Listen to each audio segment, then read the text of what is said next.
नमस्कार। आज बात करते हैं बाअदब में कांग्रेस की। सचिन पायलट भी कांग्रेस से चलते बने। अभी ज्योतिरादित्य सिंधिया को कांग्रेस से निकले हुए महीने भर के आसपास कई वक्त हुआ होगा। इससे पहले भी कांग्रेस अपनी कर्नाटक की सरकार खो चुकी है। क्या कांग्रेस को कोई चिंता ही नहीं है?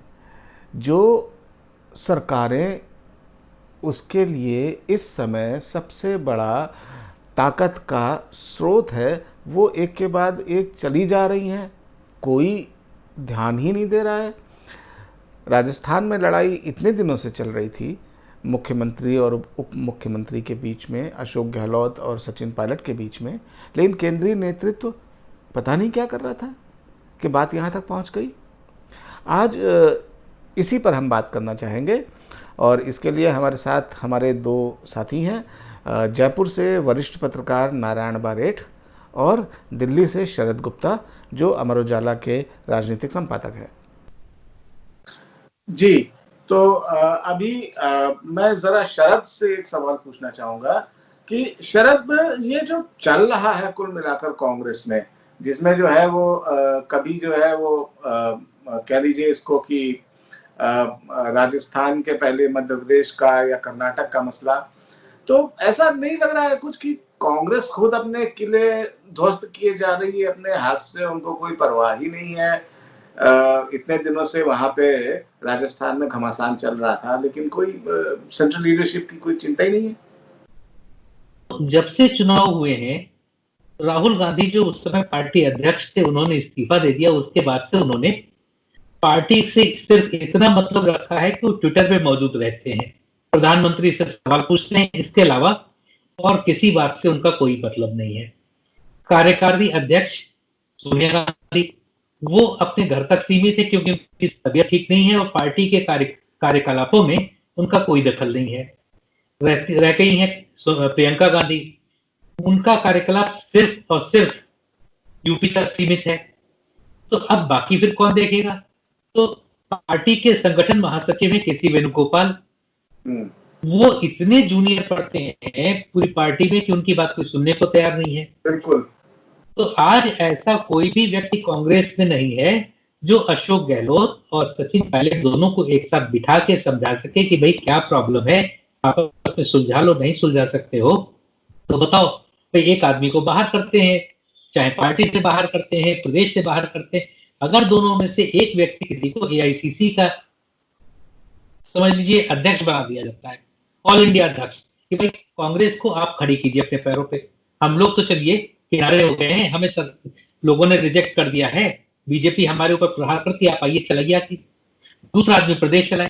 तो वहां से जो चला, तो अब सचिन को लगता है कि साहब मैं तो, मेरे पास उम्र जरूर है उनकी सही, लेकिन उनको लगता है कि अगर इस बार नहीं बने मुख्यमंत्री तो जिस तरीके से राजस्थान में 5 साल के बाद सरकार बदलती है, पार्टी की बदल जाती है, तो अगली सरकार बीजेपी की बननी है। तो अब अगर सचिन पायलट का नंबर आएगा तो 8 साल के बाद है। तो ये बेचैनी है जिसकी वजह से वो, और आज जिस तरीके से वो 40 मिनट अभी ज्योतिरादित्य सिंधिया से मिल के आए हैं, तो उनके इंटेंशन एकदम क्लियर है। ये पार्टी लीडरशिप पे कोई दबाव बनाने के लिए नहीं है, it is a decisive step on behalf of Sachin Pilot. अब पार्टी क्या कर रही है वो मैंने आपको बताया कि सोनिया गांधी है नहीं, प्रियंका गांधी यूपी में है, राहुल गांधी कहीं सीन में नहीं है, तो आखिर कौन संभाले? इसी वजह से कर्नाटक हुआ, उसी वजह से मध्य प्रदेश हुआ और पार्टी चुपचाप बैठी रही, और यही हालत अब मध्य प्रदेश राजस्थान में भी हो रही है। मतलब आगे भी अगर एक दो सरकारें इनकी जो बची हुई है, पंजाब वगैरह, अगर जा रही होंगी तो इनका पड़ेगा। छत्तीसगढ़ की सरकार सुनते हैं कि ज्यादा निशाने पे है, क्योंकि पंजाब में तो यानी कि दो साल के बाद, 2 साल के अंदर चुनाव होने ही है, तो अगली अगर कोई सरकार निशाने पे है तो जो एक कांग्रेस मुक्त भारत का सपना था, तो लगता है, और उसमें बीजेपी का कोई कंट्रीब्यूशन नहीं है। इस सारी की सारी सरकारें इंटरनल कॉन्ट्रडिक्शंस की वजह से, इनर कॉन्फ्लिक्ट की वजह से गिर रही हैं। तो इसमें अगर कोई आपको प्लेट में सजा के पकवान सामने रखता है तो कौन नहीं खाएगा? तो ये बीजेपी की तो हुआ। जी नारायण, आप वहां बैठे हुए हैं जयपुर में और सारी चीजें आप बहुत अच्छे से जानते हैं, इतिहास वहां की राजनीति का।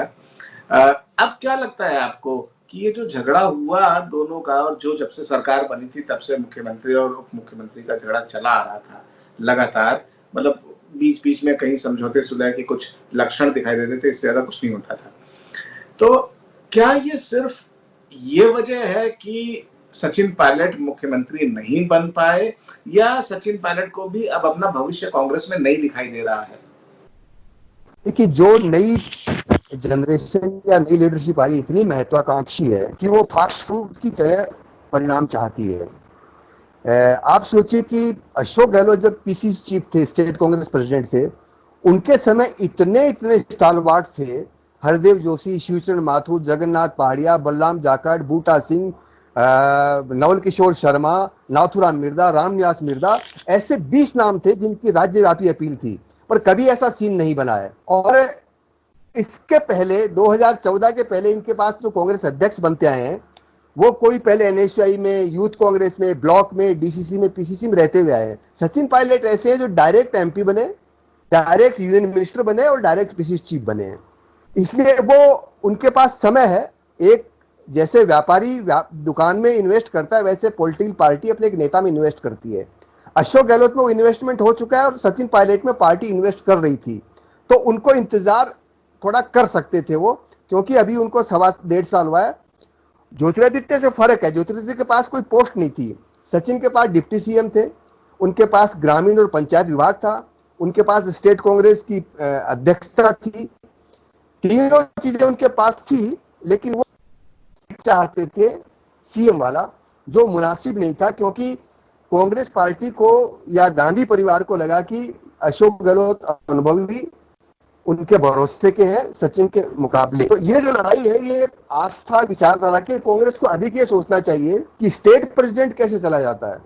रीटा बहुगुणा चलेगी, दिल्ली में ऐसा हो चुका, ओल्डेस्ट पॉलिटिकल पार्टी का राज्य अध्यक्ष चला जाए, बड़ी गंभीर बात है। और अपोजिट आइडियोलॉजी में जा रहे हैं। सचिन का भी खुलासा नहीं है कि वो कहां जाएंगे, लेकिन वो अगर गठबंधन करेंगे तो बीजेपी से करेंगे। जो विपरीत विचारधारा की तरफ जा रहे हैं, तो आपकी भी ट्रेनिंग क्या है, आपका कमिटमेंट कांग्रेस पार्टी का क्या है अपने रैंक एंड फाइल से, ये कांग्रेस को अवश्य सोचना चाहिए, जो शायद अभी कांग्रेस सोच नहीं रही है। और शरद, यहाँ पर आपके पास वापस आते हैं, ये बताइए कि ये जैसे अभी आपने थोड़ी देर पहले कहा कि बीजेपी के सामने या किसी भी पार्टी के सामने कोई थाली परोसी जाए तो खाएगा ही खाएगा, उसे ठुकरा तो देगा नहीं, मिठाई है तो खाना पड़ेगा, भाई सामने आइए, अपने आप आइए। और सही बात है कि इस पूरे घटनाक्रम में कहीं ना कहीं बीजेपी का कोई रोल तो रहा होगा, हालांकि दिख नहीं रहा है। बीजेपी देखिए, चूंकि सेंटर में पावर में है, तो बीजेपी के पास बहुत ढेर सारी चीजें रहती हैं हर एक स्टेट में। जैसे मध्य प्रदेश में भी था कि राज्यपाल का एक अहम रोल होता है किसी भी सत्ता परिवर्तन में, स्पीकर का और राज्यपाल का। स्पीकर का रोल ऐसे में खत्म हो जाता है जब ये नया ट्रेंड आ गया है कि जो भी डिफेक्ट करने वाले एमएलए हैं वो सीधे रिजाइन कर देते हैं। तो जब रिजाइन कर दिया तो उसके बाद तो कुछ बचा ही नहीं स्पीकर के हाथ में। पहले स्पीकर अलग सेपरेट पार्टी का की मान्यता देने में उनका रोल होता था, अब वो रोल खत्म हो गया है। तो जब ये नया सिस्टम आ गया है कि साहब आप रिजाइन कर दीजिए, तो उसके बाद फिर अगर किसी का रोल रह जाता तो वो राज्यपाल का रहता है। और राज्यपाल चूंकि केंद्र का प्रतिनिधि होता है, तो इसलिए कहीं ना कहीं ये माना जाता है कि सब केंद्र की सहमति है कि सरकार बदलने में। तो केंद्र में चूंकि बीजेपी है, तो और कौन नहीं चाहेगा कि अगर कोई दूसरा। अब मैं इसको एक दूसरे पर्सपेक्टिव में देता हूं कि आप देखिए कि यही चीज सेम टू सेम मणिपुर में हुई अभी 1 सप्ताह पहले, 10 दिन पहले। वहां पे कांग्रेस के विधायकों ने रिबेल किया, जो सहयोगी पार्टी थी वो साथ छोड़ के चली गई। बिल्कुल लग रहा था कि साहब, और उन्होंने न सिर्फ छोड़ के गए बल्कि कांग्रेस के हिबोबी सिंह, बाबू सिंह को उन्होंने समर्थन भी दे दिया सरकार बनाने के लिए। 1 सप्ताह तक सरकार लिम्बो में थी, उसके बाद हिमंत विश्व शर्मा आ गए और उन्होंने मनाया और सारे लोग मान गए और फिर बीजेपी की सरकार बन गई।